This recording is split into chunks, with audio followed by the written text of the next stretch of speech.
العيد مبني على التخصيص، فأصحاب الأعياد يخصونها بيوم دون سائر الأيام، كلما تكرر هذا اليوم تكرر هذا الاحتفال. العيد مبني على التخصيص، فما القاعدة في التخصيص وما أنواع التخصيص؟ التخصيص عند أهل السنة والجماعة ينقسم إلى قسمين، إلى تخصيص تعبدي وإلى تخصيص عادي عرفي. فكل من خص زمانا لزمانيته فقد خصصه تعبدا، وكل من خص مكانا لمكانيته فقد خصه تعبدا. فالتخصيص متى ما نظر فيه إلى عين الزمان، وتخصيص المكان متى ما نظر فيه إلى عين المكان، فهذا يعتبر تخصيصا تعبديا. فهنا تأتينا قاعدة التخصيص التعبدي. فما الأصل في التخصيص التعبدي؟ الجواب: الأصل في التخصيص التعبدي التوقيف، فلا يجوز لأحد أن يخص زمانا دون زمان ولا مكانا دون مكان بقول من الأقوال أو فعل من الأفعال أو احتفال من الاحتفالات إلا وعلى ذلك التخصيص دليل من الشرع، وإلا فيكون قد أحدث في دين الله وابتدع ما ليس منه. الثاني التخصيص العرفي. ما قاعدته؟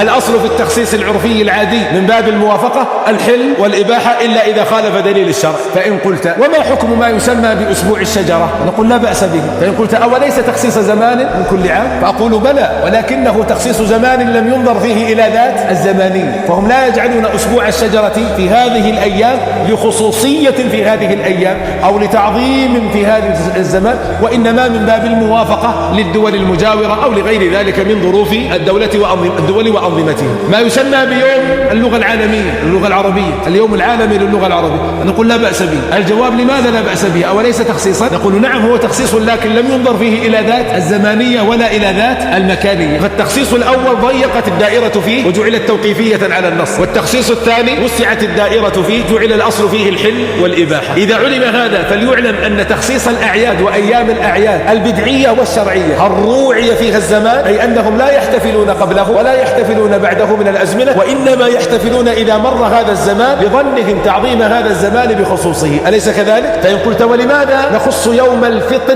بشيء من التعظيم والاحتفال؟ نقول: لثبوت النص. لماذا نخص يوم الأضحى وأيام التشريق بشيء من التعظيم والاحتفال؟ نقول: لثبوت النص. لكن هل يجوز للإنسان أن يخص يوم مولده يوم ميلاده بشيء من التعظيم والاحتفال؟ الجواب: لا. فإن قال: أنا لا أخصه تعبدا وإنما أخصه عرفا، فنقول: كذبت، فإنك تخص هذا اليوم بالاحتفال لشيء حصل لك في هذا الزمان، فكلما مرت عليك هذه الذكرى عظمت هذا الزمان بالاحتفال، فأنت تخصه لذات الزمانية، فتخصيصك ينظر فيه إلى الزمانية. فإن عبثت بالألفاظ وقلت: لا أقصد، فأنت تكذب، لأن ظاهر أحوالك أنك تقصد الزمان لذات الزمانية. وهذا العيد في ذاته باطل، فجميع ما بني عليه من الإهداء والبيع والشراء والإجارة والاستئجار أو غير ذلك كله باطل، بل هو من التعاون على الإثم والعدوان.